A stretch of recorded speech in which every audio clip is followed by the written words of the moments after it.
안녕하세요. 안녕하세요. 자, 우리 오늘 제9가죠. 생명의 근원 한번 보겠습니다. 기억절이 요한복음 14장 6절이에요. 다 같이 한번 읽어보겠습니다. 시작. 내가 곧 길이요 진리요 생명이니 나로 말미암지 않고는 아버지께로 올 자가 없느니라 라고 말씀하십니다. 예수님만이 구원의 길이요 진리이시요 예수님만이 우리의 영원한 생명이 되신다. 그래서 예수님을 통하지 않고는 하늘나라 계신 아버지께 갈 자가 없다고 말씀하시죠. 그래서 여기 결론을 읽어보면 예수 안에는 생명이 있으며 우리는 예수를 믿고 그분의 이름을 힘입어 영생을 얻는다. 영생은 구원을 주시는 그분의 능력을 뜻한다. 구원이 그분의 말씀을 받아들이고 믿음으로 얻는 하나님의 선물인 것은 마음을 변화시키는 이는 오직 하나님이기 때문이다. 사탄은 말씀을 시험하게 하지만 예수님은 말씀을 신뢰하셨다. 말씀을 받지 않는 것이 죄의 시작이므로 우리는 믿음의 기초에서 시작해 지혜와 은혜 안에서 성장해야 한다. 이렇게 기록되어 있죠. 그래서 말씀을 신뢰하는 것이 우리가 믿음으로 구원을 얻는 시작이라는 거죠. 우리의 사고방식, 우리의 뜻, 우리가 이제까지 가지고 있던 그 가치관을 버리지 않으면 하나님께서 우리에게 주시고자 하시는 그 영생에 이르지 못한다. 이렇게 말씀하고 있어요. 그리고 사탄은 말씀을 받지 않았어요. 사탄이 원했던 것은 뭐예요? 하나님의 능력만 원했어요. 자, 우리 1월 소재 보겠습니다. 그 안에 생명이 있었으니. 요한복음 1장 1절에 보면 처음에 말씀이 계셨고 말씀이 하나님과 함께 계셨으며 말씀이 하나님이셨더라. 그리고 그분 안에 생명이 있었으며 그 생명은 사람들의 빛이더라. 하나님 안에 말씀이 계셨고 그 말씀은 하나님이셨다는 거예요. 그죠?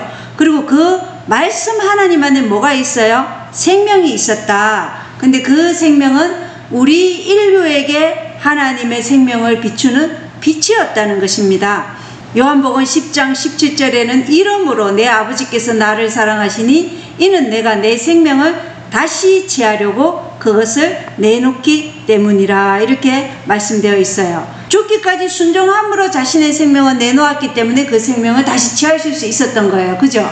내가 내 생명을 다시 취하려고 그 생명을 내놓는다 이렇게 말씀하고 있어요. 그래서 요한복음에는 이 생명이라는 단어가 36번이나 등장하는데 이 생명은 대부분 구원의 약속인 영원한 생명, 영생을 뜻한다 이렇게 기록이 되어 있어요. 요한복음 5장 21절에 아버지께서 죽은 자들을 일으키사 그들을 살리시는 것 같이 아들도 자기가 원하는 자들을 살리느니라 이렇게 되어 있어요. 그분 안에 생명이 있으니까 그 생명이 누구를 살려요? 그리스도 안에 잠든 자들의 생명을 살린다는 것이죠. 그리스도 안에 잠든 자들을 살리는 것이지 그리스도 안에 있지 않은 자들은 살릴 수가 없는 것이죠. 왜냐하면 그것은 그분의 공의가 무너지기 때문에 그래요. 그래서 그분의 안에 잠든 자들을 의인의 부활로 살리시지만 그분 안에 있지 않은 자들은 악인의 부활의 때 부활해서 영원한 사망으로 인해서 소멸되는 것을 말씀하고 계시는 거죠. 그래서 예수님께 우리의 생명을 부여하시는 신적 특권이 있다는 거예요. 그래서 우리는 예수님을 통하지 않으면 생명이 없는 자죠. 그래서 예수님은 살아있다고 하나 죽은 자들을 어떻게 말씀하고 있어요? 하나님 안에 그리스도 안에 있지 않은 자들은 지금 우리가 살아있어도 죽은 자다 이렇게 얘기하고 있어요. 죽은 자로서 지금 우리가 살아가고 있다는 거예요. 우리도 우리 안에 예수님의 정신, 예수님의 말씀을 겸손하게 받고자 하는 그 마음이 없으면 다 뭐예요? 멸망에 들어갈 죽은 자라는 거예요. 멸망이 아예 하나님을 몰랐기 때문에 나에게 멸망이 온다 이게 아니에요. 하나님을 알았지만 멸망받을 사람들이 너무나 많다고 되어 있잖아요. 그죠? 재림교회 안에도 구원받을 자들이 극소수라 그래요. 그리고 많은 재림교인들은 핍박이 이르러면 떨어져 나가고 그 자리를 누가 대신 차지한다고 돼 있어요?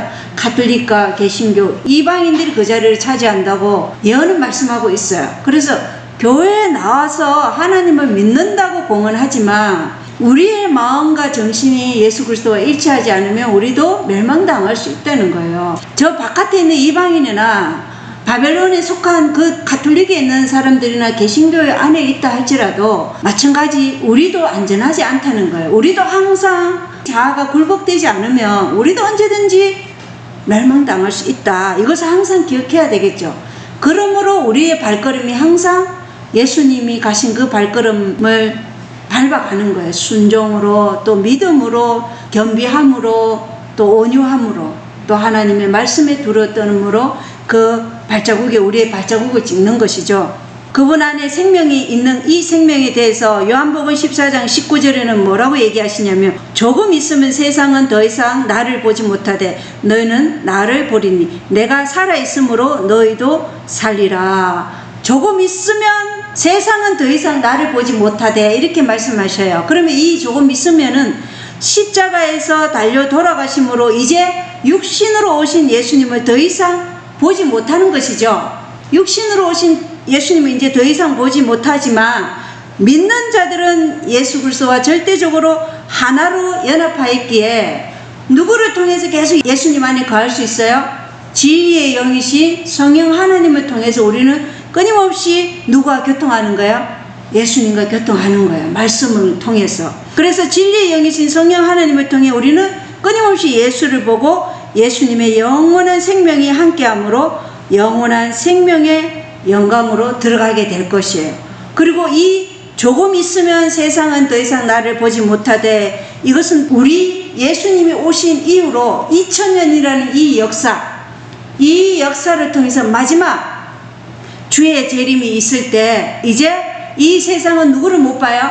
예수님을 더 이상 보지 못한다. 왜? 그때는 은혜의 시간이 끝나기 때문에 더 이상 예수님을 보지 못한다는 거예요. 그런데 너희는 나를 보리라. 이것은 뭐예요? 너희는 구원받은 성도들은 하늘에서 천년 왕국을 지내면서 그때 이후로는 영광의 왕국에서 계속적으로 살기 때문에 예수님을 계속 본다. 이 말씀도 포함된 것이에요. 그래서 십자가에 달려 돌아가심으로 육신으로 오신 예수 그리스도를 더 이상 보지 못한 것도 해당되지만, 조금 있으면 2000년 후에 예수님이 재림하시면 이제 이 세상에서 악인들은 예수님을 더 이상 보지 못한다. 자, 그리고 여기 요한복음 3장 15절로 16절에는 하나님께서 세상을 이처럼 사랑하사 자신의 독생자를 주셨으니 이것은 누구든지 그를 믿는 자는 멸망하지 않고 영존하는 생명을 얻게 하려 하십니다. 이렇게 말씀하고 있어요. 그래서 예수님을 믿는다. 이 믿는다는 것은 자신을 포기하는 것이죠. 나를 포기하는 게 믿는 거예요. 내 마귀 본성인 이 나를 포기할 때 예수님이 내 안에서 역사하도록, 그 말씀이 역사하도록 그 능력을 믿는 거예요. 그 능력을 받아들이는 거예요. 그래서 자신을 포기하는 게 곧 믿음이에요. 믿는다 하면서 끊임없이 교만하고 이기적이고 자기 뜻대로 강요하고 이런 정신은 다 사단의 정신이기 때문에 그것은 그리스도를 믿는다고 할 수 없는 거예요.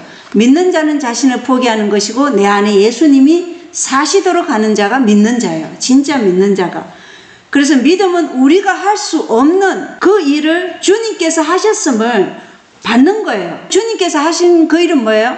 우리의 영광을 티끌로 돌리고 하나님께서 하신 그 공로, 그 의를 우리가 받음으로써 우리의 자아가 포기되는 거, 이게 믿는 것이다. 이게 칭의의 정의예요. 그죠? 믿음으로 말미암는 칭의의 정의가 바로 자신의 영광을 티끌로 돌리고 우리가 할 수 없는 일을 하나님께서 하신 그 역사를 받는 것이 믿음으로 말미암는 칭의다. 이렇게 우리가 배웠었습니다. 그래서 하나님의 왕자의 정의가 만족되려면, 또 죄가 제거되려면 구원받아야 할 자를 대신하여 형벌을 받으실 누군가가 있어야 되죠. 안 그러면 모든 인간은 뭐예요? 잃어버림을 당해야 돼요. 죄삭슨 사망이라는 이 율법의 원칙 하에 모든 인간은 다 죽어야 돼요. 모든 인간이 죽어야 되는데 그 죽어야 될 인생들을 대신해서 누가 오셨어요? 죄 없으신 예수님이 우리를 구원하고자 이 땅에 오셨단 말씀이죠. 그게 요한복음 3장 15절 16절 하나님이 세상을 이처럼 사랑하사 독생자를 주셨으니, 이 말씀이에요. 이것은 누구든지 그를 믿는 자는 멸망하지 않고 영생을 얻게 하려 하십니다. 그래서 죄 없는 분이 오셔서 하나님의 의가 요구하는 진노를 다 담당하셔야지만이 우리가 그 하나님의 진노로부터 해방되는 것이죠. 그래서 그분께서 오셨다. 그리스도의 죽으심은 하나님의 사랑이 최고로 나타나 보여준 것이에요. 우리가 하나님의 사랑을 어떻게 볼 수 있냐? 최고로 나타난 게 무엇을 통해서 볼 수 있어요? 십자가. 그 십자가는 하나님의 사랑이 최고로 이 모든 인류에게 비추신 하나님의 빛이었어요. 그게 세상의 빛이었단 말이에요. 그분이 33년 반 동안 살아오신 그 삶 자체도 우리에게 생명의 빛이었고, 그분이 십자가에 달려 돌아가신 그것이 하나님의 사랑을 최고로 나타낸 것이었다. 그래서 우리가 하나님을 사랑해서가 아니죠. 하나님이 우리를 사랑해서 우리 죄를 속하기 위해 화해 헌물로 그 아들 예수를 보내셨다는 것입니다. 우리가 아직 죄인이었을 때, 우리가 아직 예수님을 몰랐을 때, 그때 이미 이 모든 것이 제정되었고 계획되었어요. 우리는 아직 하나님을 알지 못한 여전히 죄 가운데 사는 원수였을지라도 하나님은 이 계획을 우리를 위해서 실행하셨다는 거예요. 그래서 우리가 하나님과 원수 되었을 때 우리에게 영생을 얻을 수 있는 한 길을 보여주시고자 길이요 진리요 생명이신 그 예수님을 이 땅에 보내셨다. 그래서 요한복음 4장 14절로 36절에는 누구든지 내가 줄 물을 마시는 자는 결코 목마르지 아니하리니 내가 줄 물은 그 사람 속에서 솟아나는 우물이 되어 영존하는 생명에 이르게 하리라. 그러니까 물은 말씀을 나타내기도 하죠. 그래서 말씀으로 우리의 뭐가 씻겨져야 돼요? 죄가 씻겨져야 돼요. 정결케 돼야 된다는 것이에요. 그래서 요한복음 6장 27절에는 썩어 없어지는 양식을 위해 수고하지 말고 영존하는 생명에 이르도록 항상 있는 그 양식을 위해 수고하라. 이렇게 말씀하셨어요. 썩어져 없어질 양식은 뭐예요? 이 세상에 속한 것이 다 썩어져 없어질 것이에요. 우리가 우리 몸을 너무 아껴가지고 아무것도 안 하고 편안하게 살려고 하는 것도 썩어질 양식을 위해 있는 거예요. 살아있는 동안 우리는 뭐예요? 하나님을 위해서 일해야 되는 존재예요. 그런 존재로 창조하셨어요. 우리는. 그렇기 때문에 썩어질 양식이라는 것은 이 세상의 재물, 또 권력, 또 돈, 또 자식도 우리가 하나님보다 더 우상처럼 여기면 그것도 우상이에요. 그것도 썩어져 없어질 양식인데 그것도 우상이라는 거예요. 그러니까 하나님보다 더 높게 우리가 1순위를 차지하는 거 그거 다 썩어 없어질 양식이에요. 왜냐? 우리가 하늘나라에 가지 못하면 이 땅에 있는 것은 다 뭐예요? 황폐하게 되고 없어지는 거잖아요. 구원을 받지 못한 인류도 다 뭐예요? 다 멸망당해요. 그리고 천년기 후에 그들은 부활해서 자기들이 예수님에게 어떤 짓을 했는지 그것을 확실하게 보고 멸망당할 것이라는 거예요. 그래서 이런 것들이 다 썩어져 없어질 것이다 이렇게 얘기하고 있어요. 그래서 우리는 영존하는 것을 위해서 심으라. 영존하는 것은 하늘의 것을 위해서 우리가 살 때 우리가 영존하는 것을 위해 심는 것이죠.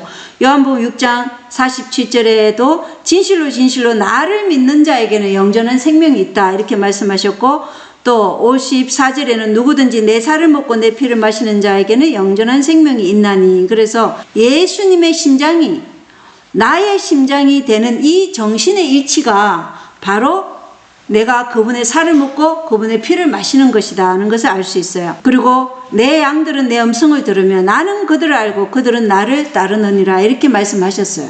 그래서 하나님의 양들은 하나님의 음성을 들을 귀가 있어요. 우리는 다 다른 사람의 말을 통해서 하나님을 알잖아요. 그죠?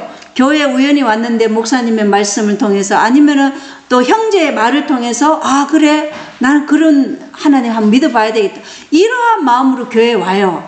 그래서 하나님의 양에 속한 자들은 하나님의 양들은 하나님의 음성을 듣는다는 거예요. 그것을 거부한다는 것은 그가 누구에게 속했다는 거예요? 예, 마귀에게 속해 있기 때문에 안 듣는 거예요. 창조할 시에 우리에게 생명을 주신 그분이 잃어버린 바 된 세상의 구원과 영생을 주시는 바로 그 예수 그리스도라는 것을 우리가 확실하게 알아야 되겠죠. 그래서 예수님의 말씀을 듣는 자들은 하나님의 백성으로서 하나님의 양이라는 것입니다. 그리고 예수님은 왜 이 땅에 오셨을까 이렇게 물어요. 요한복음 1장 29절에는 세상 죄를 제거하시기 위해서 이 땅에 오셨다 이렇게 얘기하고, 요한복음 3장 16절에는 믿는 자가 멸망당하지 않고 영존하는 생명을 얻게 하려고 오셨다고 얘기해요. 그리고 요한복음 6장 40절에는 나를 보내신 분의 뜻은 이것이니고 아들을 보고 그를 믿는 모든 자가 영존하는 생명을 얻는 것이라. 그래서 아들을 보고 그를 믿음으로 영존한 생명을 얻게 하시려고 예수님이 이 땅에 오셨다 그렇게 말씀하고 있어요. 내가 온 것은 양들이 생명을 얻게 하고 또 생명을 더욱 풍성히 얻게 하려 하심이라. 그래서 우리는 오직 그리스도 안에 생명이 있으신 그 예수님만을 바라고 그분만이 우리의 구원이심을 흔들리지 않는 믿음으로 주 안에서 생애할 것을 우리가 배우는 것이죠. 왜냐하면 이렇게 평안할 때는 다른 사람의 그 신앙이 좋은 걸 보고 따라갈 수 있어요. 그러나 핍박이 오면 그때는 다른 사람의 신앙으로 우리의 신앙을 함께 걸칠 수가 없어요. 거기다 숟가락 걸칠 수가 없다는 거예요. 핍박이 오면 다 개인적으로 신앙의 상태가 어떠한지 다 드러나요. 그때는. 그래서 지금 우리가 이 예수 그리스도의 믿음이 확고해야 된다는 것을 우리에게 말해주고 있어요. 자, 월요일 소재 보겠어요. 영생의 말씀입니다. 월요일 소재는 예수께서 제자들에게 나를 떠나겠느냐고 물었을 때 베드로가 했던 대답은 무엇을 의미하는가 이렇게 얘기해요. 요한복음 6장 61절로 68절에 보면 살리는 것은 영이요 육은 무익하도다 이렇게 얘기해요. 육은 아무것도 하지 못한다 이렇게 말해요. 내가 이르는 말이 곧 영이요 생명이니라 이렇게 말씀하신단 말이에요. 우리가 하나님을 믿는 것은 무엇을 들었기 때문에 하나님을 믿는 거예요? 진리의 말씀을 들었기 때문에 그럼으로써 하나님을 믿는 거예요. 그것을 하나님께서는 진리의 말씀으로 내가 너희를 낳았다 이렇게 표현하고 있어요. 그게 야고보서 1장 18절에 있어요. 그리고 베드로전서 1장 23절에는 우리는 하나님의 말씀으로 썩지 아니할 씨로 거듭난다. 거듭난다. 무엇으로 거듭난다고요? 하나님의 말씀으로 거듭난다고 베드로전서 1장 23절에 기록되어 있고, 베드로후서 1장 4절에는 우리는 하나님의 지극히 크고 보배로운 약속을 힘입어 하나님의 본성에 참여하는 자가 된다. 그러면 우리가 하나님의 본성에 참여하는 것도 뭘 통해서요? 말씀을 통해서 하나님의 본성에 참여한다 이렇게 말씀하고 있어요. 그리고 하나님의 말씀은 영적이고 우리에게 생명을 주기 위해 성령에 의해 사용되는 것이라고 말씀하고 있어요. 이게 어디 있냐? 로마서 7장 12절에 보면 그런즉 율법도 거룩하고 명령도 거룩하며 의롭고 선하도다 이렇게 말씀하시죠. 말씀이 없이는 우리가 새로 태어남이 없고 구원의 길, 진리의 길, 영생의 길을 도저히 알 수 없어요. 그죠? 그래서 말씀을 통해서 우리가 진리의 말씀으로 새로 태어나고 말씀을 통해서 거듭나고 말씀을 통해서 신의 본성에 참여하고 말씀을 통해서 뭘 얻는다고요? 영원한 생명도 얻는다. 그래서 내가 너희에게 이르는 말이 영이요 생명이다 이렇게 말씀하신 거예요. 확실하죠? 내 아버지께서 오게 하지 아니하시면 아무도 내게 올 수 없도다 이렇게 얘기했어요. 그 말이 떨어지면서 그때부터 예수님을 따르던 무리들이 많이 떠났어요. 그때 예수님이 12 제자에게 물어보는 거예요. 너희도 가려느냐? 참 슬픈 질문이죠. 너희도 내가 이 땅의 정치적인 왕, 세속적인 부요함, 세속적인 위대함, 너희가 이 땅에서 잘 먹고 잘 사고 기복신앙 같은 그런 것을 내가 너희에게 줄 수 없다는 그 말로 너희도 가려느냐 이 말이에요. 그러자 베드로가 뭐라 그랬어요? 주여 영원한 생명의 말씀이 주께 있사온데 우리가 누구에게로 가리이까? 영원한 생명이 말씀 안에 있는데 우리가 누구에게로 가리이까? 이렇게 얘기한 거예요. 영원한 생명이 누구에게 있다는 거예요? 예수님에게 있다는 것을 베드로가 고백한 것이죠. 그리고 어떻게 영생을 얻을 수 있는가 이런 또 질문을 해요. 월요일 소재에서. 그러면서 요한복음 3장 15, 16절 우리가 누구든지 그를 믿는 자는 영존한 생명을 얻는다고 그랬죠. 그리고 요한복음 5장 24절에는 내 말을 듣고 또 나를 보내신 분을 믿는 자는 영존한 생명이 있고 이렇게 얘기해요. 예수님의 말씀을 듣고 또 그분이 아버지께서 보내신 분임을 믿는 자는 영존한 생명에 이른다 이렇게 말씀해요. 그래서 그러한 자는 정죄에 이르지 아니하리니 사망에서 생명으로 옮겨졌다 이렇게 얘기하고 있어요. 그래서 믿는 자에게는 뭐가 없어요? 정죄함이 없는데 왜 정죄함이 없을까요? 근데 그 믿는 것을 잘 해석해야 되겠죠. 그냥 교회만 이렇게 왔다 갔다 한다고 그게 믿는 자가 아니라는 것을 우리가 충분히 깨달아야 돼요. 믿는 자는 자아를 부인하는 자예요. 예수님이 내 안에 역사하도록 내 자아를 부인하고 순종하는 믿음으로 나아가는 자가 믿는 자다. 그래서 이 믿는 자에게 정죄함이 없다. 이렇게 믿는 자에게 정죄함이 없다는 거예요. 왜 정죄함이 없냐? 그것은 대속자께서 나 대신 뭘 받았어요? 정죄함을 받았기 때문에 나에게 정죄함이 돌려지지 않는 거예요. 그죠? 대속주 대신 예수께서 나 대신 정죄함을 받으셨기 때문에 나에게 정죄함이 없는 것이지, 만약에 대속주가 없었으면 나에게 정죄함이 있어요, 없어요? 있죠. 당연히. 죄의 삭은 사망인데. 예. 그리고 또 하나의 이유는 믿는 자는 영존하시는 생명이 되시는 예수님이 그 안에서 역사하기 때문에 사망에서 어디로 옮겼어요? 생명으로 옮겨졌다. 그래서 믿는 자가 정죄함이 없는데 그 첫 번째 이유는 나 대신 예수께서 대속주가 되어서 정죄함을 받았기 때문에 정죄함이 없고, 그 다음 두 번째 이유는 그 영존하시는 생명이 되시는 예수님이 내 안에서 역사하기 때문에 내가 어디로 옮겨졌어요? 사망의 나라에서 생명의 나라로 옮겨졌기 때문에 나에게 정죄함이 없다. 이것을 우리가 확실히 알아야 되겠죠. 예. 그리고 요한복음 6장 40절에는 나를 보내신 분의 뜻은 이것이니고 아들을 보고 그를 믿는 모든 자가 영전한 생명을 얻는 것이니라. 마지막 날에 내가 그를 일으키리라 하시니라. 이렇게 말씀하셔요. 그래서 아들을 먼저 보고라고 되어 있어요. 보다. 그래서 항상 믿음은 동사라 그랬죠. 움직이는 거예요. 보는 거예요. 먼저 말씀을 보고 귀로 듣고 이렇게 보는 거예요. 그죠? 그리고 믿어요. 보고는 그걸 어떻게 해요? 본 말씀을 내가 그러한가 아니한가 확인하고 믿는 것이에요. 그 다음에 그러한 모든 자가 뭘 얻는다고요? 영존하는 생명을 얻는다. 이렇게 되어 있어요. 그래서 보고 믿고 얻는다. 이렇게 세 가지 동사가 있는 거예요. 보다, 믿다, 얻는다. 이렇게. 요한복음 8장 32절에는 믿음이 또 무엇인지 또 설명을 해요. 이에 예수님께서 자기를 믿은 그 유대인들에게 이르시되 너희가 내 말에 거하면 참으로 내 제자가 되고. 그래서 믿음이 무엇이냐? 너희가 내 말에 거하는 것이 믿음이다. 그럴 때 너희는 뭐가 된다? 내 참 제자가 된다. 그래서 제자됨의 특성이 뭐라고요? 하나님의 말씀이 내 안에 거할 때 우리는 하나님의 참 제자가 된다. 이렇게 분명하게 말씀은 기록되어 있다는 것입니다. 예수님을 믿는 자는 말씀 안에 거함으로 참 제자됨을 드러낸다는 것이죠. 요한복음 8장 31절에 이 말씀은 그리스도의 말씀에 거하는 것은 곧 계시록 3장 8절의 말씀처럼 내가 적은 힘을 가지고도 주님의 말씀을 지키며 주님의 이름을 부인하지 아니하고 무엇이든 그리스도께서 말씀하신 것을 단단히 붙잡는 것이라고 우리에게 말씀하고 있어요. 계시록 3장 8절에는 네가 적은 힘을 가지고도 주님의 말씀을 지키며 주님의 이름을 부인하지 아니하고 이렇게 기록되어 있어요. 그래서 그 말씀이 우리 안에 거한다는 것은 곧 그 말씀을 뭐 한다는 거예요?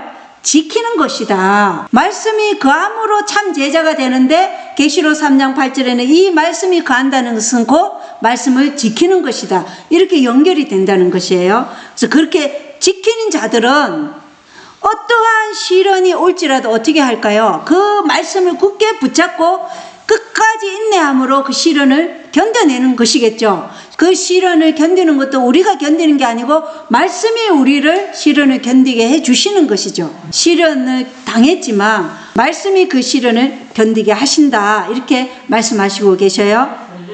자, 그리고 요한복음 12장 46절에는 나는 빛으로 세상에 왔나니 이것은 누구든지 나를 믿는 자는 어둠에 거하지 아니하게 하려 함이로다. 그래서 예수를 믿는 자는 사단의 권능, 또 죄와 두려움의 속박과 이 멸망으로부터 건지신다는 하나님의 약속이에요. 그죠? 어둠에 거하지 아니한다. 팬데믹 이후로 지금 암 환자, 치매 환자 굉장히 많아졌어요. 우리가 하나님을 알지 못하면 이 죽음의 속박에서 얼마나 두려움을 느끼겠냐 이거예요. 그래서 우리가 하나님을 알면 이 영원한 생명이 누구 안에 있어요? 예수 안에 있잖아요. 그죠? 그러면 내가 지금 죽어도 아니면 나중에 죽어도 그리스도 안에서 죽는 것은 매 한 가지예요. 그래서 예수님이 우리 안에 있다는 거 굉장히 중요하죠. 자, 그리고 요한복음 20장 31절에는 우리가 이것들을 기록하며 예수님께서 하나님의 아들 그리스도이심을 너희가 믿게 하려 하며 또 믿고 그분의 이름을 통해 생명을 얻게 하려 함이라 이렇게 말씀하고 있어요. 그래서 우리가 영생을 얻는 것은 예수님에 대해 기록한 모든 성경 말씀을 구약의 예언자들이 가리켰던 그 메시아, 즉 기름 부은 받은 그 그리스도이심을 우리가 믿는 것이죠. 이 믿음이 없이 구약과 신약은 분리된 것이다. 구약의 율법은 폐지됐다. 이렇게 하면 뭐예요? 믿지 않는 거예요. 그게 참 그리스도인이 아니라는 거예요. 참 그리스도인은 구약의 예언들이 가리켰던 그 메시아가 곧 신약의 예수 그리스도다. 이거를 믿는 게 참 그리스도인이에요. 이러한 자들이 성경을 기록했다. 이렇게 되어 있죠. 그죠? 그렇게 그분의 이름을 통해, 그 이름은 그 뭐예요? 품성이라 그랬잖아요. 그래서 이 메시아는 자희생적인 사랑의 품성으로 우리에게 오셨죠. 그리고 그 자희생적인 사랑을 인류에게 다 33년 반 동안 사시면서 다 보여주셨어요. 그리고 그것의 최고의 절정은 뭐였다고요? 십자가였다는 것을 우리에게 보여주셨어요. 그래서 그러한 것을 믿는다는 것은 그 품성이 우리 안에도 재현되는 자겠죠. 그죠? 그래서 예수님의 품성이 우리 안에도 재현되도록 우리는 끊임없이 날마다 자아를 굴복하는 삶을 살아야 된다. 오늘 내가 실족할 수도 있어요. 그러나 그 실족이 영원한 떨어짐으로 나아가면 안 되겠죠. 오늘 내가 실패했다고, 오늘 내가 남편에게 화를 냈다고 해서 나는 안 되는가 봐 이러면서 떨어져 나가면 안 되는 거예요. 우리는 계속해서 전진이에요. 회개하고 다시금 믿음 안에서 주님의 말씀이 우리 안에 거하도록 또 자아를 부인하고 계속해서 믿음으로 나아가는 것입니다. 이게 영생의 말씀, 그 안에 생명이 있으신 분이 우리에게 원하는 것이겠죠. 자, 우리 하율 소재 보겠어요. 믿음과 새롭게 태어남입니다. 자, 여기에서는 요한복음 1장 12절 13절을 읽어보라. 이 말씀은 그리스도인이 되는 단계를 어떻게 설명하고 있는가? 우리가 어떻게 그리스도인이 되는가? 이것에 대해서 질문하고 있어요. 거기에 대한 답변으로 요한복음 1장 12절 13절 읽어드리겠습니다. 그분을 받아들인 자들 곧 그분의 이름을 믿는 자들에게는 다 하나님의 아들이 되는 권능을 그분께서 주셨으니 이들은 혈통으로나 육신의 뜻으로나 사람의 뜻으로 나지 아니하고 오직 하나님에게서 태어난 자들이니라. 이렇게 기록되어 있죠. 그죠? 자, 그래서 그분을 받아들여야 돼요. 먼저 구원은 먼저 그리스도를 받아들인 자들, 이것을 영접한 자들이 이렇게 얘기하잖아요. 그리스도를 무엇으로 받아들여요? 여러분은 그리스도가 나에게 어떤 존재로 받아들이는 거예요? 창조주, 구원주, 주인으로 받아들이는 거예요. 나의 주인으로, 나의 왕으로, 나의 구세주로 그렇게 받아들인다는 거예요. 그냥 아무런 의미 없이 예수를 믿어 이게 아니고 예수님이 나의 주인이에요. 그러면 나의 모든 행동과 모든 생각의 길을 나의 주인이신 이분의 뜻에 합당하도록 우리의 생각을 뭐 해야 돼요? 또도 고쳐야 되죠. 그게 말씀으로 우리가 갈아엎는 거죠. 그죠? 우리의 마음밭을. 그래서 예수님이 나의 주인이에요. 예수님이 나를 창조하신 분이에요. 창조주로 받아들이는 거예요. 그리고 예수님이 나를 구원하실 구원자로 받아들이고 예수님만이 나의 구속자이신 분으로 받아들이고 예수님만이 나의 중보자 되심을 받아들이는 것이고 예수님만이 나의 심판자 되심을 받아들이는 거예요. 그리고 그 예수님이 나를 다시 하늘나라로 데려가실 그분으로 받아들이는 거예요. 이것이 예수님을 받아들이는 거예요. 구원은 이러한 그리스도를 받아들인 자들, 그분의 이름은 뭐예요? 자기 백성을 죄로부터 구원하실 그분의 이름이 예수라는 것이죠. 그분의 이름, 품성을 믿는 그 믿음으로 말미암아 구원에 이른다. 이렇게 말씀하고 있다는 거예요. 그리고 이들은 사람이나 설교자의 설득에 의해서가 이러한 일이 이루어지는 게 아니에요. 우리는 거듭남, 하나님을 받아들이고 또 그분의 품성을 믿는 이러한 모든 믿음은 인간의 역사로 일어나는 것이 아니죠. 누구의 역사로 일어나는 거예요? 성령 하나님의 역사로 일어나는 거예요. 바람에 흩날리는 전단지 한 장 보고 재림교회로 와가지고 이 다니엘서 요한계시록 강의 듣고 재림교회 되는 분도 있어요. 구원의 역사하시는 그 하나님의 섭리는 다 달라요. 그죠? 어떤 분은 또 옆에 사는 이웃이 얘기해서 오고 다 다르다는 거예요. 그래서 우리는 때를 얻든지 못 얻든지 우리의 할 도리를 하라는 거예요. 전도지도 나눠주고 이웃에게 말도 해주고 또 선한 행위를 통해서 이웃에게 가서 간증도 하고 이런 것을 하라는 거예요. 그리고 이러한 진리를 듣게끔 와 보라 이렇게 초청도 해야 되죠. 이렇게 하라는 거예요. 어느 곳에서 하나님이 역사하실지 우리는 모르기 때문에 그렇다는 겁니다. 그래서 하나님에게서 태어난 자들은 자아를 부인하고 자기를 십자가에 못 박는 것을 의미한다는 것이에요. 그리스도인은 자신을 하나님께 바쳤다. 나는 내 것이 아니죠. 나의 주인이 예수님으로 내가 받아들였다면 나는 내 것이 아니에요. 나는 누구에게 바친 자예요? 하나님께 바친 자예요. 왜냐? 그분이 나를 값으로 사셨잖아요. 무슨 값으로 치르셨어요? 그분의 생명을 나를 구원하기 위해서 값을 치르신 그분의 것이 되는 것이에요. 나는 내 것이 아니라는 거예요. 그래서 내 생각에는 내 뜻은 이렇게 우리가 고집하면 안 된다는 거예요. 오직 우리의 말과 행동은 다 주님의 뜻은 주님의 생각은 이것을 기초로 해야 된다는 것입니다. 세상에 우리는 그리스도를 나타내야 한다는 것을 항상 인식해야 되겠죠. 그래서 그리스도의 생애 가운데 나타난 자기 희생, 동정, 사랑이 하나님의 일꾼의 생애에서 재현되어야 한다고 시대소망 십자가 예표에는 기록되어 있어요. 그리고 참된 거듭남의 가장 확실한 증거는 요한일서 2장 3절이에요. 거기에 뭐라고 되어 있냐면 우리가 그의 계명을 지키면 이로써 우리가 저를 아는 줄로 알 것이요. 그래서 거듭남의 증거가 뭐라고요? 우리가 그의 계명을 지키면 이로써 우리가 누구를 안다고요? 하나님을 아는 줄 안다. 이렇게 요한일서 2장 3절에는 분명하게 되어 있어요. 그래서 이것이 참된 거듭남의 증거이다. 우리가 어떠한 공헌을 하든 간에 우리의 옳은 행실로 그리스도를 드러내지 않을 것 같으면 그 공헌은 아무 소용이 없다. 이렇게 기록되어 있다는 것입니다.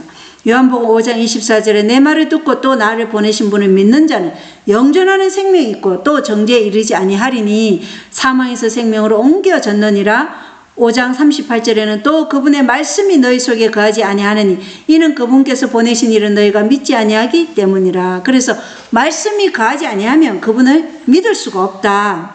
요한복음 5장 47절에 그러나 너희가 그의 글도 믿지 아니하거든 어찌 내 말을 믿겠느냐. 기록된 하나님의 말씀을 믿지 않으면 성경과 예언의 신을 믿지 않으면 결국은 마지막에는 다 어떻게 된다고요? 사단의 깃발 아래 다 모인다고 기록이 되어 있어요. 그래서 기록된 말씀을 믿어야 돼요. 그대로 있는 그대로 어린아이와 같은 단순한 믿음으로 그 말씀을 믿어야지 내 생각이 어떠고 저떠고 이렇게 하는 사람들 다 떨어져 나가요. 그것은 분명히 영감의 글에 기록되어 있습니다. 자, 요한복음 16장 7절 8절에 보면 내가 떠나면 내가 그분을 너희에게 보내리니 그분께서 오셔서 죄에 대하여 의에 대하여 심판에 대하여 세상을 꾸짖으시리라. 그리고 예수님께서 제자들에게 내가 떠나야지 누가 오신다고? 보혜사 성령이 오신다. 그 말씀을 하시는데 그분은 우리에게 죄에 대하여 의에 대하여 심판에 대해 우리를 책망하신다. 이렇게 얘기하셔요. 그래서 죄에 대해서라는 것은 죄인들이 자신이 잃어버린 상태를 깨닫게 하시는 것을 의미하겠죠. 내가 잃어버린 상태다. 누가 없으면 예수 그리스도의 그 생명이 없으면 나는 잃어버린 상태다. 이것을 알게 하시는 거겠죠. 요한복음 16장 7절 8절에 보면 의에 대해 책망하신다는 그 말씀은 죄인들에게 그리스도의 의가 필요하다는 것을 깨닫게 하는 것을 의미하며 심판에 대하여 책망하시면 이 세상 임금이 심판을 받았으므로 그리스도를 믿기를 거절하는 자는 유죄 판결을 받는다는 것을 의미한다는 것입니다. 그리고 여기 로마서 8장 16절을 읽어보라. 예수님의 구원에 관한 어떤 원리를 발견할 수 있는가 이렇게 말씀되어 있어요. 자, 로마서 8장 16절에는 성령께서 친히 우리의 영과 더불어 우리가 하나님의 자녀인 것을 정언하시나니 이렇게 되어 있어요. 그래서 우리가 하나님의 자녀인 것을 성령께서 정언하신대요. 어떻게 정언하실까요? 우리의 삶에 누가 재현될 때 성령께서 정언하시는 거예요? 그리스도가 재현될 때, 그때 우리가 하나님의 자녀인 것을 성령께서 증거하신다는 거예요. 왜? 우리 안에는 사랑이 있어요, 없어요? 의가 없잖아요. 선함이 없잖아요. 그런데 우리 안에 그것이 드러난다는 것은 이것은 바로 성령께서 우리 안에 하나님께서 역사하신다는 그 증거를 나타낸다는 것이에요. 그래서 성령께서 증거하신다는 거예요. 우리가 그리스도의 품성을 재현할 때 그것이 바로 성령께서 우리 안에 계시다는 것을 증거하는 것이다.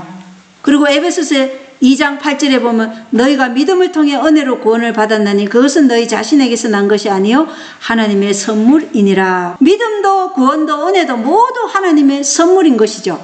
그래서 예수 그리스도가 하나님께서 우리에게 주신 가장 큰 선물이다. 우리가 어떤 불평을 할 때도 있어요. 저도 시골 생활 하다 보면 이렇게 서로 간에 의견 충돌이 있을 때도 있어요. 그럴 때 우리가 항상 생각해야 되는 것이 뭐예요?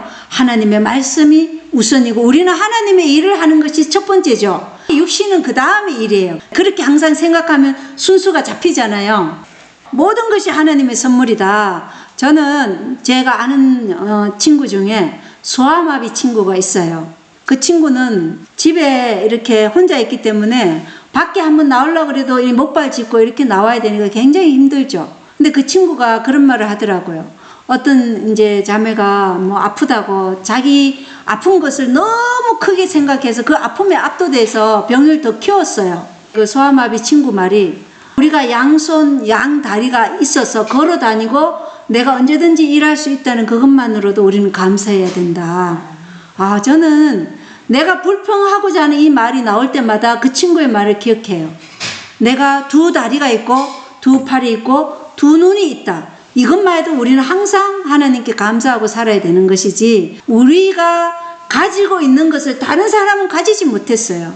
그 사람은 이 가진 사람은 늘 부러워하겠죠. 근데 우리는 그 사람이 가지지 못한 것도 다 가지고 있으면서도 늘 불평하고 산다는 거예요. 자, 고린도전서 1장 17절로 24절에 그래서 십자가를 선포함이 구원받을 우리에게는 하나님의 권능이다 이렇게 얘기해요. 우리가 자랑할 것은 뭐예요? 오직 예수 그리스도만 자랑하라. 부르심을 받은 자들에게는 그리스도는 하나님의 권능이시여 하나님의 지혜다. 그리스도 안에 있는 이 신성의 모든 충만이 육체로 그리스도 안에 거하시기 때문에 하나님의 모든 신성의 충만이 누구 안에 거하셔요? 그리스도 안에 거하시기에 완전하신 하나님의 품성을 온전히 나타내신 그분이 우리 안에 있음으로써 우리가 완전케 되는 것이죠. 우리 안에는 완전히 없어요. 완전하신 그분을 우리 안에 거하시도록 모셔드릴 때 우리 안에서 그분의 완전함이 드러난다. 이래서 우리가 완전케 되는 거예요. 그죠? 고린도전서 2장 1절로 6절에는 너희 가운데서 예수 그리스도 그 십자가에 못 박히신 그분에는 아무것도 알지 아니하기로 결심하였느니라. 또 나의 말과 나의 복음 선포를 사람의 지혜에 유혹하는 말들로 하지 아니하고 성령과 권능을 실증함으로 하였으니 너희의 믿음이 사람들의 지혜 안에 서지 아니하고 오직 하나님의 권능 안에 서게 하려 함이라. 이렇게 사도 바울이 얘기해요. 우리의 모든 말은 우리 인간의 지혜가 아닌 성령과 권능을 실증함으로 말해줘야 된다. 그럴 때 그 말씀이 호소력이 있고 그 말씀이 사람들의 마음을 찔러 쪼개는 그러한 말씀이 된다는 것을 우리가 또 화요일 소재에서 봤습니다. 수요일 소재 보겠습니다. 생명의 근원을 거절함.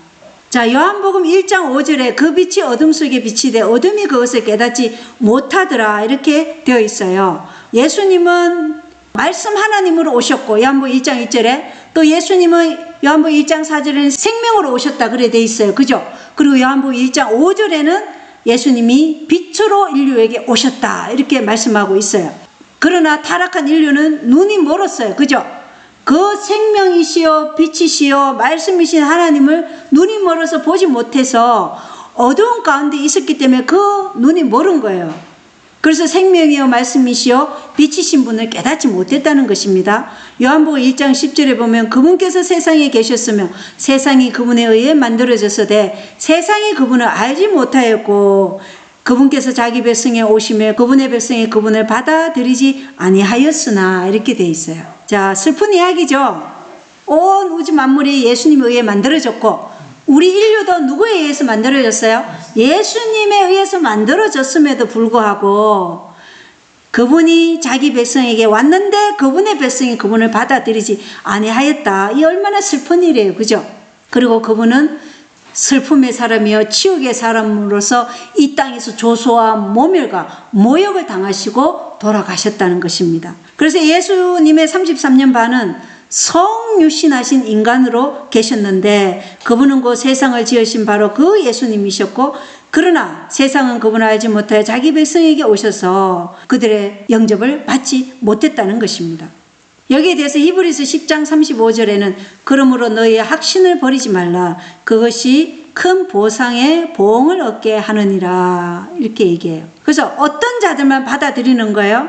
그들의 마음 성전에 하나님의 말씀이 거하는 자들만 누구를 받아들여요? 예수 그리스도를 받아들여요. 그분이 말씀이시요 그분이 생명이시요 그분이 세상의 빛이라는 것을 받아들인다. 근데 그러한 자들은 너희의 확신을 버리지 말라 이렇게 얘기하는 거예요. 그 받은 그 말씀을 어떻게 해요? 어떠한 시련과 고난이 올지라도 끝까지 붙잡고 나아가라. 그것의 큰 보상의 보응을 받을 것이다. 이렇게 얘기하는 것이죠. 자, 민수기 13장 23절로 33절은 가데스 바네아에서 가나안의 12 정탐꾼들이 이제 보내진 사건이죠. 그때 어떻게 됐어요? 40일간을 가나안 땅을 탐지하고 돌아와서 보고하는데 그 땅에는 젖과 꿀이 흐르고 열매도 크고 좋으나 그 땅에 거하는 백성은 강하고 그 도시들은 성벽으로 둘러싸이고 심히 클 뿐 아니라 안악 자손을 보았는데 우리는 그 백성을 치지 못하리니 그들은 우리보다 강하니라. 우리 스스로 보기에도 우리가 메뚜기 같다. 이렇게 하면서 어디를 가지 않기로 했어요. 가나안 땅에 우리는 못 간다. 이렇게 얘기한 거예요. 이게 12명 중에 10명의 보고서였어요. 그러나 이 중에 2명 오직 갈렙과 여호수아만이 하나님의 강력한 말씀의 능력에 약속을 붙잡고 이 믿음의 확신을 바탕으로 우리는 가나안을 정복할 수 있다. 누가 전쟁의 주인이시다? 하나님이 전쟁의 주인이시다. 우리가 싸우는 게 아니라 누가 싸운다는 거예요? 하나님이 싸우신다. 예수 그리스도께서 싸우시기 때문에 우리는 능히 가나안 땅을 정복할 수 있다. 이게 2명의 보고였어요. 그래서 이 확신을 끝까지 버리지 말라는 거예요. 히브리서 10장 35절에 이 확신을 버려버리면 우리는 멸망당하는 거예요. 이 마지막 때에 갈렙과 같은 사람들이 가장 필요한 사람들이에요. 오늘날 설 수 있는 남녀들은 이렇게 갈렙과 여호수아처럼 전심전력으로 하나님과 이웃을 사랑하기를 철저하게 결심한 자들이에요. 나는 하나님의 진리 앞에 내 생명까지도 아깝지 않다. 이러한 자들이 서는 거예요. 하나님의 진리가 있는데 내 배고픔, 내 굶주림이 두려워서 미사에 참여하고 이런 자들은 확고하게 믿음에 서지 못하는 자들, 그런 자들은 큰 보상을 받지 못할 거예요. 그래서 그 불굴의 원칙을 우리가 지금 가져야 되는 거예요. 이 사람들은 맛을 잃지 않은 소금이다 이렇게 얘기하고 있어요. 왜? 그 안에 뭐가 있어요? 그리스도의 의가 있기 때문에 맛을 잃지 않은 소금이다 이렇게 얘기하는 거예요. 그래서 교회에 정말로 진정한 조력자들이 등장하는 때는 언제인지 아십니까? 지금은 여러분 다 알곡과 가라지는 다 비슷해 보여요. 우리 중에 누가 알곡인지 가라지인지 확실합니까? 잘 몰라요. 언제 나타나요? 그리스도의 사업이 이제 핍박과 압제를 통해서 죽음이 임박해 올 때 그때 진짜가 나타나요. 그때 많은 찬란하게 빛났던 별들이 떨어지는 거예요. 우리도 누가 거기에 올바로 갈렙과 여호수아처럼 설지, 누가 그 10명의 정탐꾼이 될지 지금은 모른다는 거예요. 그래서 지금 우리가 그 믿음으로 설 수 있는 어떤 믿음을 소유해야 돼? 불굴의 의지로 하나님의 능력에 대한 그 약속을 굳게 붙잡는 그 믿음으로 서야 된다는 것입니다. 그래서 믿음의 단순함에 있어서 그리고 사랑의 순수함에 있어서 우리는 어린 아이와 같이 되어야 한다. 모든 교만은 멸절되고 모든 시기는 극복되고 최상권, 내가 최고 높아지려고 하는 그런 최상권을 위한 모든 야망이 버려져야 된다는 것입니다. 이러한 자가 어린이의 온유와 신뢰로 하나님의 약속의 말씀을 붙잡는 자들이다. 그렇게 교회 정언에 기록되어 있어요. 교회 정언 5권 130쪽에. 그래서 우리는 지금 갈렙과 여호수아의 믿음이 내 안에 있는가? 정말 나는 내 생명이 위태로울지라도 나는 진리에 굴복하지 않을 그런 믿음으로 지금 서가는가, 이걸 살펴봐야 돼요. 지금 없는 자들은 어떻게 해야 돼요? 하나님, 이 믿음으로 내가 설 수 있도록 준비시켜 달라고 하나님께 매달려야 되겠죠. 나는 없어, 나는 안 되나 봐, 이러면 안 되죠. 없기 때문에 더욱더 매달려야 되는 거예요. 없으니까. 없으면서도 매달리지도 않고 갈급하신 마음으로 나아가지 않으면 멸망당해요. 지금 우리는 여러분 폭풍 전야 앞에 있는, 폭풍 앞에 서 있는 그 촛불 같아요. 진짜 희미하게 흔들리는 우리 자신이 그런 존재라고. 그런데 그 폭풍이 이제 휘몰아칠 때는 우리의 믿음을 그때 준비할 시간이 없다는 거예요.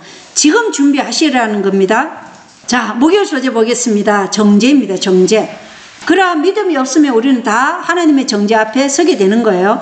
요한복음 3장 18절로 21절에 보면 그를 믿는 자는 정죄를 받지 아니하거니와 믿지 않는 자는 하나님의 독생자의 이름을 믿지 아니하였으므로 이미 정죄를 받았느니라. 정죄는 이것이니 곧 빛이 세상에 왔으되 사람들이 자기 행위가 악함으로 빛보다 어둠을 더 사랑한 것이니라.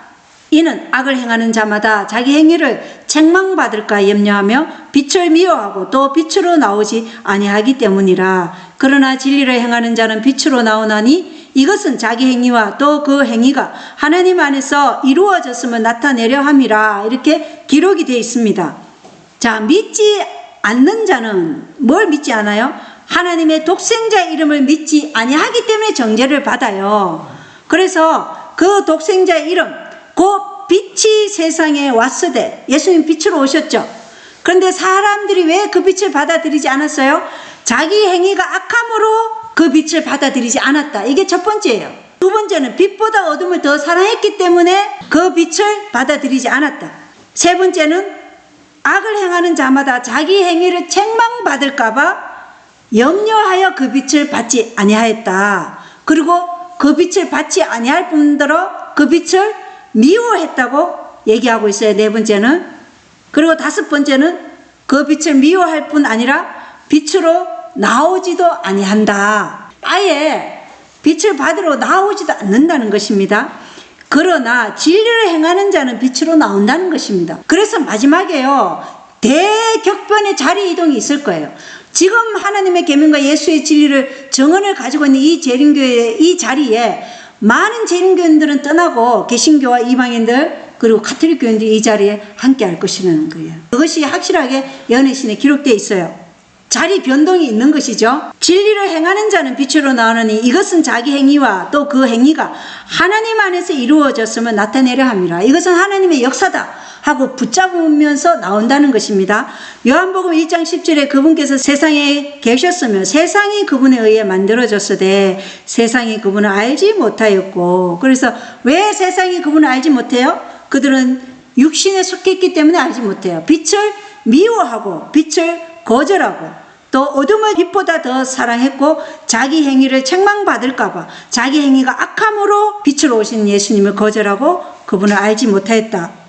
자, 그리고 사람들이 심판받는 이유가 무엇인가 이렇게 얘기하고 있어요. 자, 하와가 동산 중앙나무에 가서 나무를 이렇게 봤어요. 그때 뱀이 하와에게 뭐라고 했어요? 선악을 알게 하는 그 열매를 하나님께서는 먹지 말라 그랬는데 왜 먹지 말라고 했는지 아느냐 이랬죠. 그죠? 하나님의 말씀을 의심하게 했어요. 하나님이 너에게 왜 선악을 알게 하는 나무를 먹지 말라고 했는지 아느냐 하면서 뱀이 설명한 교리가 뭐였어요? 하나님은 너희가 죽는다 하지만 너희가 이것을 먹어도 절대로 죽지 아니하리라. 이게 영원불멸 사상의 시초였어요. 영원불멸 사상은 뭐예요? 죄인도 죄도 영원히 존재한다는 것이 영원불멸 사상이에요. 성경에는 뭐라고 되어 있어요? 의인만 영원히 불멸하죠. 죄와 죄인은 어떻게 된다고요? 심판 후에 소멸된다 그러죠. 그러나 영원불멸 사상을 가지고 있는 가톨릭과 개신교도들은 죄와 죄인이 영원히 존재한다 이렇게 얘기하는 거예요. 그러나 예수님은 두 번째 오실 때 이 땅에서 죄와 상관없는 자를 데려가시죠. 그리고 죄와 상관 있는 자들은 어떻게 돼요? 1000년 동안 이 땅에서 1000년 후에 둘째 부활해서 부활해가지고 둘째 사망이 유황불못에서 멸망당하는 거예요. 소멸되는 거예요. 그게 성경적인 영원 조건적 불멸설이에요. 그래서 의인만 영원하다. 근데 뱀이 너희가 절대 죽지 아니하리라. 이것은 뭐예요? 네가 죄를 지어도 네가 영원히 죽지 않는다. 그래서 죄와 죄인이 영원히 죽지 않는다는 거짓 신학입니다. 그리고 두 번째는 네가 이것을 먹으면 뭐가 된다고요? 하나님 같이 된다. 네가 신이 된다 이거예요. 이것도 거짓 신학이죠. 그래서 이 거짓 신학, 선악과를 알게 하는 열매를 먹으면 네가 신이 된다. 그리고 세 번째는 네가 선과 악을 분별하는 그러한 자가 된다. 선과 악을 분별하는 능력이 네 안에 있다. 이걸 지금 얘기하는 거예요. 이게 다 뉴에이지 사상이에요. 그것을 뱀에게 들어온 사단이 하와에게 말한 것이죠. 이렇게 뱀이 말한 이 말을 받아들임으로 인해서 누가 심판을 받아요? 아담과 하와, 그들도 심판받고 우리도 그것을 받아들일 때 심판을 받는다는 것이에요. 그래서 가톨릭의 연옥사상, 그 연옥사상은 뭐예요? 죄의 대가를 인류를 위해서 치르신 그 그리스도의 대속을 부인하고 인류 스스로가 죄의 대가를 치른다는 게 바로 연옥사상이에요. 그래서 어디에서요? 하늘도 못 가고 지옥에도 못 간 자들이 연옥에서 자기의 죄의 대가를 치르고 또 그의 가족들이 그를 위해서 돈으로 또 기도를 해주면은 그 연옥에서 어디로 간다고요? 하늘나라로 간다. 이게 연옥사상이에요.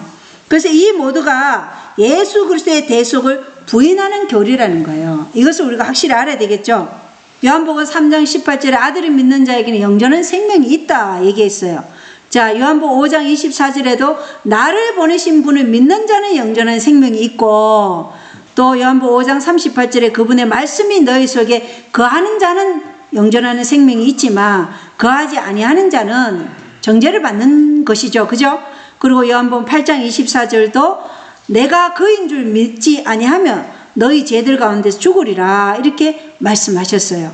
그 요한복음 12장 47절도 나는 세상을 심판하러 오지 아니하고 세상을 구원하러 왔노라 이렇게 예수님께서 말씀하셨어요.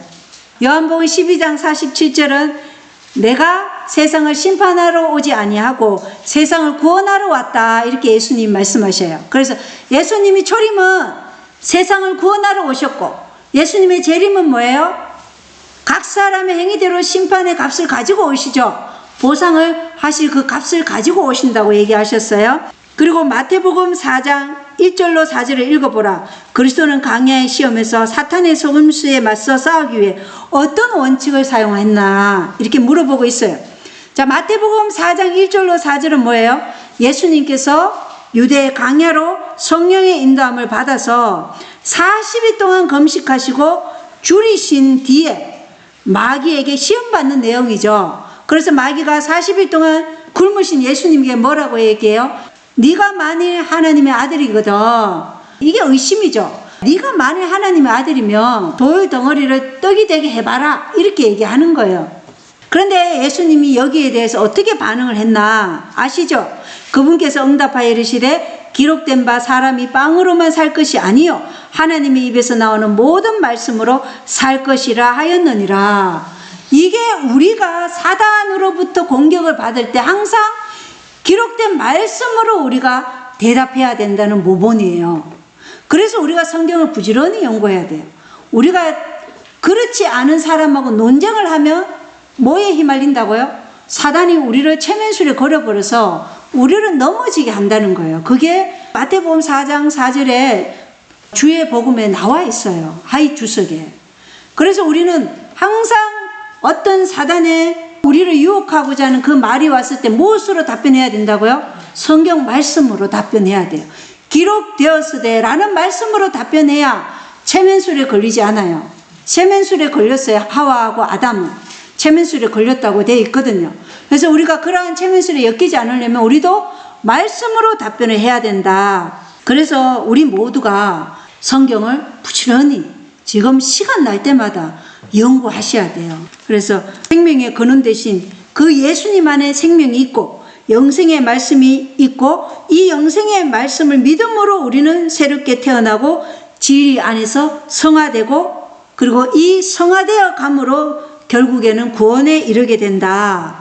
그러나 생명의 권원 되신 분을 거절하면 우리는 정죄를 받는다. 이것이 이번 주 교과 국가의 내용들을 지금 제가 정리한 것입니다. 오늘 이것으로 교과를 마치겠습니다.